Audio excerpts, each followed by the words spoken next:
TJ Smith. WBAL News Radio 1090, FM 101.5, and the WBAL radio app.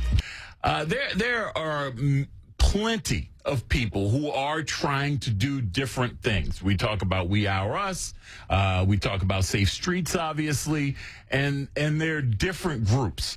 And a lot of you have even asked, what about the church communities? Where are they when it comes to the violence? So I'm pleased today to be joined by Bishop Pierce from Rock City Church. He is the senior pastor. Bishop Bart Pierce is the senior pastor at Rock City Church, and he's part of some groups that are going to do the Proclaim Baltimore as well as the Peace for the City. And I know that these initiatives have existed in the past, and we've seen some correlation to crime reductions. Good morning, Bishop. Thank you for joining me. Well, TJ, thank you so much for having us on. I really appreciate your monologue there in the beginning. It's very, very important to hear those things. It is the responsibility of the church to react, to respond, to care, to do something, to be a part of the solution. Yeah, and as I look at this, I see that on Sunday morning, y'all have a big gathering called Proclaim Baltimore, where it looks like, 40-something local pastors are going to be part of this event? Yeah, it's up to now about 50-some. At McKeldin Square. And tell me more about what y'all have done in the past that you feel has had an impact on the violence.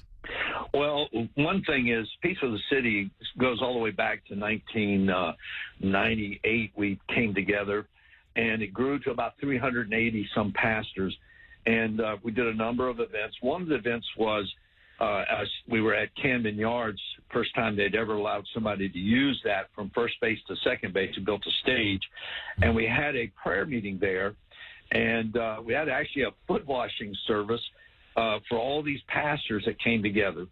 And one of the other things that I think really had a significant effect to the city at large was at the time it was Mayor O'Malley who was in office, and we approached him and asked could we call a week of prayer and fasting, and we did, and he was a part of that as far as endorsing that, and came back on his own, not by our selection, but by his own, and said that he got reports from the media that the crime had dropped about 30 to 35% during that week.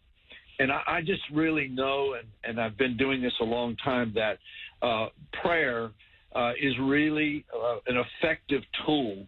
And coming together, when pastors come together, unity commands a blessing. So I really believe that we've seen tremendous fruit, and that's where we're at right now. We've come together since last October of last year, and we've been meeting monthly, and we've been praying, and we've been talking, and we've been deciding what is it we could do, what contribution can we make as a church at large, made up of different backgrounds, different denominations, etc.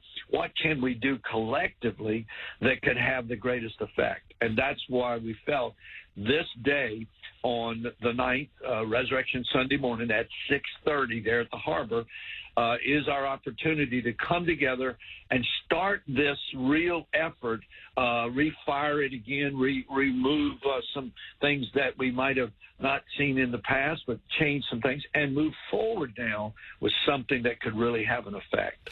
We're talking with Bishop Bart Pierce, the senior pastor at the Rock City Church. The event is Proclaim Baltimore and Peace for the City, and getting more boots on the ground, getting more people involved is certainly one step. What was it about this year that, or really, I guess we just started meeting in October again. What was it that made everybody say we have to start something again?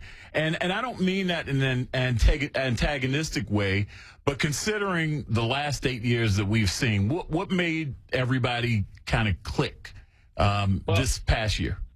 Sometimes it's just people have had enough. And sometimes we look every direction. It's not just the crime and the things affecting our young people, which it's horrible, it is.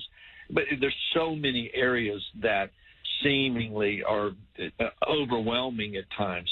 And so it brought us together, and sometimes, necessity is the mother of all invention. So it brings us together. And what's happened for this particular is that it doesn't seem, even though you mentioned, and I really appreciate that, crime or shootings have dropped somewhat, the age group that's involved now, it seems like it's just taking on a new route.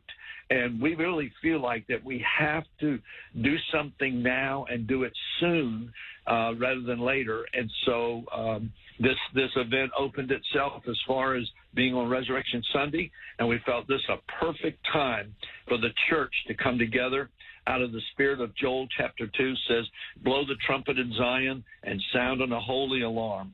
And so we've really come to say, let's get together. We all can pray. I don't know too many people. I heard years ago, there are no atheists in the foxhole. So we can all come together and pray. We all need prayer, and we know that prayer does work.